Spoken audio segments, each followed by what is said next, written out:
तो आज हम लोग आ पहुंचे हैं नैमिषारण्य धाम, अति विशिष्ट तीर्थ स्थल जिसका पौराणिक महत्व भी काफी खास है। ये सब कुछ धीरे धीरे आप हमारे इस वीडियो में तो देख ही लेंगे। हमारी कोशिश रहेगी कि हम आपको वो सब कुछ दिखाएं जो कि हम तो दर्शन करने वाले ही हैं, साथ ही साथ आपको भी कराएं। लेकिन इस स्थान को घूमने के लिए ना एक दिन भी कम ही है, और यकीन मानिए आज तो मौसम ने भी हमारा साथ दे दिया है। देखिए क्या कमाल का मौसम हो रहा है, बरसात भी कितने जोर शोर से हमारा स्वागत कर रही है।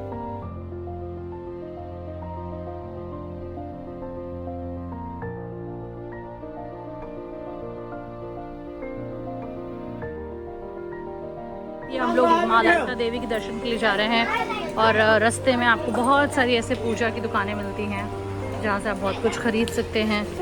और सीधे फिर जब दर्शन के लिए आप मुड़ते हैं तो ऐसे देखिए छतर बहुत मिलते हैं। ये देखिए इनकी बड़ी मान्यता है। वैसे तो हर देवी के मंदिर में पूजा के जो श्रृंगार के सामान होते हैं उनकी बड़ी महत्व होता है। तो ये लीजिए, करिए दिव्य दर्शन श्री शक्ति पीठ के, श्री ललिता देवी जी के नैमिषारण्य में। ये है मंदिर और बहुत ही भव्य है वाकई। देखिए अंदर तो मंदिरों में जाना अलाउड नहीं होता है और उसके अपने रीज़न भी और होने भी चाहिए। पवित्रता और दर्शन जो है वो उसी क्षेत्र में आके, उसी क्षेत्र विशेष में आके आपको महसूस होता है। लेकिन आप यहाँ ये दर्शन कर सकते हैं। देखिए यहाँ ये एक विशाल का है, प्राचीन वृक्ष भी है और आज का मौसम ने भी बहुत साथ दिया है। देखिए पूरा प्रांगण दिव्य अनुभव है ये। और यहाँ पे माता ललिता का यानी माता सती का यहाँ पर हृदय का जो भाग है वो गिरा था और ये शक्ति पीठ है। तो अपने आप में आप इसका महात्म्य समझ सकते हैं क्या है। दर्शन करने के बाद यहाँ परिक्रमा करने की प्रक्रिया लेगा। देखिए ये यहाँ पर, और यहाँ और आगे जाएंगे तो और ये देखिए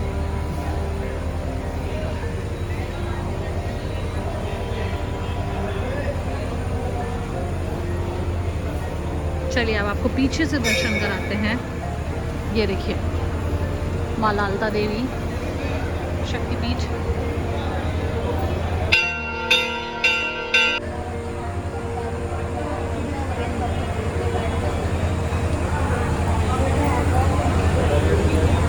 यहाँ आपको हर जगह प्रसाद की दुकानें, मंदिर में दर्शन, सब कुछ मिल जाएगा। और देखिए ये हमें क्या बता रहे हैं यहाँ के बारे में, क्या बता रहे हैं आप? यहाँ पर रुद्रावर्त है, वहाँ पर फल डूब जाएगा और बेल पात डूब जाएगा।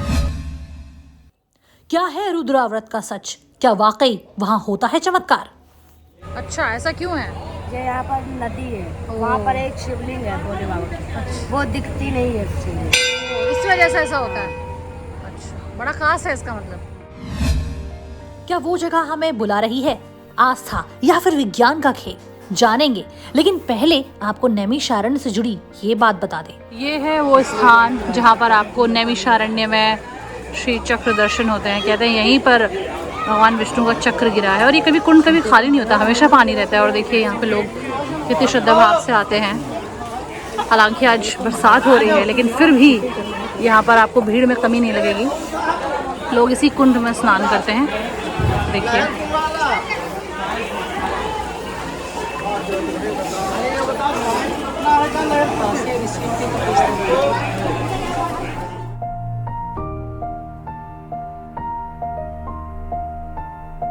क्यों कथा सुनाई कि इनकी जो भी कामना हो, कामना पूरी हो, जन्म जन्मांतर के जो भी पाप हो वो पाप के नष्ट हो जाए। प्रथमम नैमिषम पुण्यम चक्र तीर्थम च पुष्करम अन्य शाम से तीर्थानाम संख्या नाश नहीं चले। ऋषियों को उपदेश दिया कि हे 88,000 ऋषियों, आने वाले कलयुग में कोई भी मनुष्य कहीं की भी यात्रा करता है, अगर वो नैमिषारण्य नहीं आता तो उसकी यात्रा का पूरा फल नहीं मिलता है। जब व्यक्ति नैमिषारण्य आता है तभी उसको यात्रा का रिजल्ट पूरा मिलता है।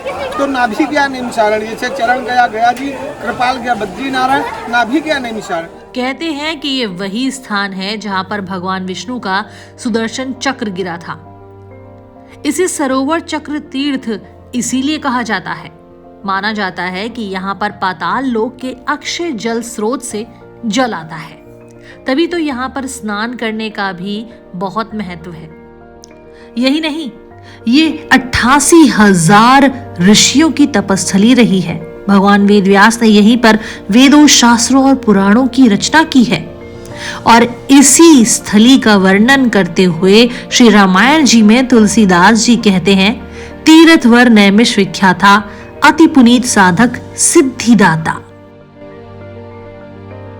और अब बाबा भूतेश्वर के दर्शन करने के बाद हम बढ़ने वाले हैं उस जगह की तरफ जिसके बारे में चर्चाएं तो बहुत हुई हैं, सवाल भी बहुत उठे हैं, क्योंकि यहाँ प्रश्न सिर्फ आस्था का नहीं है, बल्कि यहाँ विज्ञान की भी चर्चा होगी।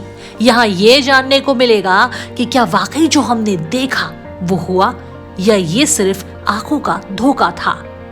तो चलिए हम अपनी इस यात्रा को आगे बढ़ा रहे हैं और उस स्थान पर जल्दी से पहुंचकर आपको भी दिखाते हैं कि वहां आखिर ऐसा क्या होता है। तो लीजिए, आप पहुंचे हैं हम रुद्रावर्त के उसी स्थान पर जहां पर कहते हैं कि नदी के नीचे महादेव का एक बहुत ही पौराणिक मंदिर है। और इसी मंदिर में जब आप उन्हें अपना प्रसाद अर्पित करते हैं तो उसमें से आपको कुछ ना कुछ जरूर तैरता हुआ वापस ऊपर मिल जाता है। और इत्तेफाक की बात यह है कि जो आप सोच नहीं रहे होते वही हो जाता है। कभी कभी बेलपत्र नीचे चला जाता है और भारी भारी सामान ऊपर आ जाता है। लीजिए, यहाँ हमें मंदिर में आरती भी मिल गई है और साथ ही लगता है थोड़े से इंतजार के बाद हमें पुरोहित जी ये बताएंगे कि आखिर ये राज है क्या।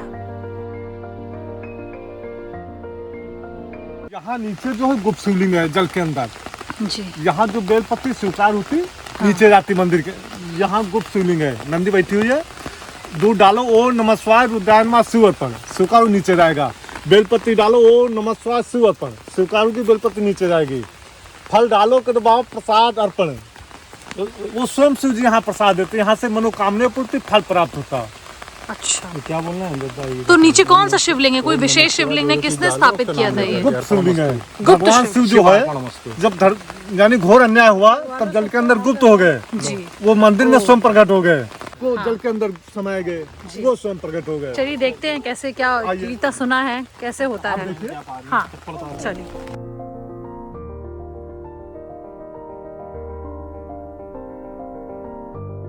अच्छा, नीचे नंदी दिख भी रहे हैं, अगर ध्यान से देखें तो देखो। देखिए। देखो चारों तरफ ये बना हुआ पक्का मिट्टी हाँ बना है। हाँ। यहाँ जब इस समय बाढ़ के वजह से ने अपने को ढक लिया है, हो वहाँ नहीं पहुँच पाओगे। इस आज तो नंदी दिखा रही नहीं, यहाँ तक जल था ऊपर तक, नंदी नहीं दिखाई दे रहा, कुंड दिखाई दे रहा है। अब ये दूध जो है सब लोग इसी में हाथ लगा लो प्लेट में, ये सबका हो गया। देखो जी ये मिट्टी पकड़ो, इसको जी लाई में पकड़ लेते हैं। देखो ये दूध सबका हो गया। देखो आप झुकोगे नहीं, देखो हम चढ़ा दे रहे हैं, ये आपका होगा। देखो मिट्टी देखो उधर। हाँ, हाँ। जी जी। ओम नमः शिवाय शिव, ओम नमः शिवाय। देखो नीचे दूध जा रहा है। हाँ। एकदम सीधे गया। अब बेलपत्ती ये सबकी देखो है, इसको पकड़ो, ऐसे पकड़ लो, आप ही पकड़ो। अच्छा ये प्लेट हमको लाओ। ओम लो, ओम ओम नमः शिवाय, नमः शिवाय, रुद्राय नमः, रुद्राय नमः, शिव शिव तेरा तेरा तुझको तुझको अर्पण है। अर्पण। क्या लागे मेरा? क्या लागे मेरा? बाबा बाबा आप आप देवों के देव हो, देवों के देव हो, महादेव हो, महादेव हो, तीनों लोग के स्वामी हो, तीनों लोग के स्वामी हो, सृष्टि रचयिता हो, सृष्टि रचयिता आप हो, तन की जानो, तन की जानो, आप तन की जानो, मन की जानो, मन की जानो, जानो तन की चोरी। दानो जानो तन की चोरी। आपके हाथ में आपके हाथ में संसार की संसार की सारी बागडोर है। बागडोर है। हम आपके हम आपके मूर्ख बालक हैं। मूर्ख बालक हैं। हमें हमें पूजा पूजा अर्चना अर्चना करने करने की विधि नहीं मालूम है। नहीं मालूम। अपना भोग अपना भोग आप आप स्वीकार करो। स्वीकार करो। नमः शिवाय, शिव अर्पण, शिव अर्पण। शिव अर्पण छोड़ दो।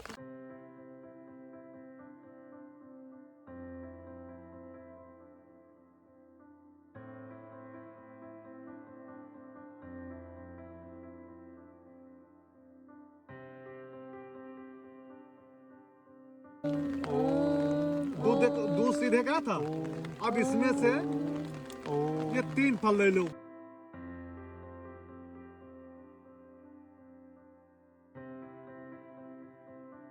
इनको तीनों डालो यहाँ पे, कह दो वहाँ प्रसाद अर्पण, छोड़ो छोड़ दो यही अपने पास छोड़ो। हाँ छोड़ो प्रसाद अर्पण। देखो अमरूद भी दिया था। फिर से डालो, फिर से देखें, फिर से डालो डालो फिर से डालो। एक अंदर गया, 3 थे। हाँ। ये 2 आगे प्रसाद छोड़ दो। ये अब नहीं जाएंगे, चाहे दिन भर डालो। जो हुआ उस पर यकीन करना मुश्किल है, लेकिन वाकई 3 में से 1 फल तो नीचे गया और बाकी 2 ऊपर। ये प्रसाद लो। देखो जो बेलपति कह रहे हो आ गई वापस, कहाँ आई? गई। जी जी जी जी। अब ये बचा हुआ ये शिव मंदिर में ऊपर। यहाँ ये गुप्त है, वो स्वयं शंभु है। यहाँ स्वयं शिव जी प्रसाद देते हैं यहाँ से, इसीलिए मनोकामना पूर्ति फल प्राप्त होता है। तो आपने देखा कि यहाँ असल में क्या होता है। बेलपत्री अंदर चली जाती है, प्रसाद डूबकर ऊपर आ जाता है। अब कहने वाले इसे आस्था में डूबा हुआ एक ऐसा मंजर कहेंगे जिसमें बस वो खो जाए, और कोई तो ऐसा कहेंगे कि जरूर इसके पीछे कोई विज्ञान है। हम बस इतना कहेंगे कि अगर आप वाकई इसे अनुभव करना चाहते हैं तो यहाँ जरूर आए और एक बार जरूर आप खुद इसे जांचकर परख कर देख लें। फिलहाल आपको इस पानी के अंदर डूबा हुआ ये मंदिर और नंदी महाराज तो वहां नजर आ ही रहे होंगे। फिलहाल आज के इस वीडियो के लिए बस इतना ही।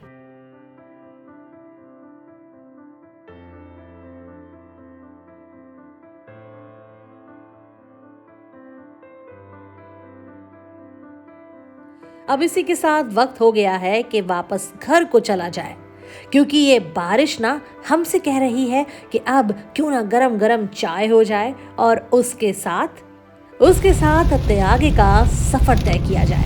देखिए लगातार किस तरह बारिश जो है हमसे यही कह रही है कि अगली मंजिल चुन लो ताकि आपको भी वहां ले जाएं और कुछ ऐसा ही दिखाएं।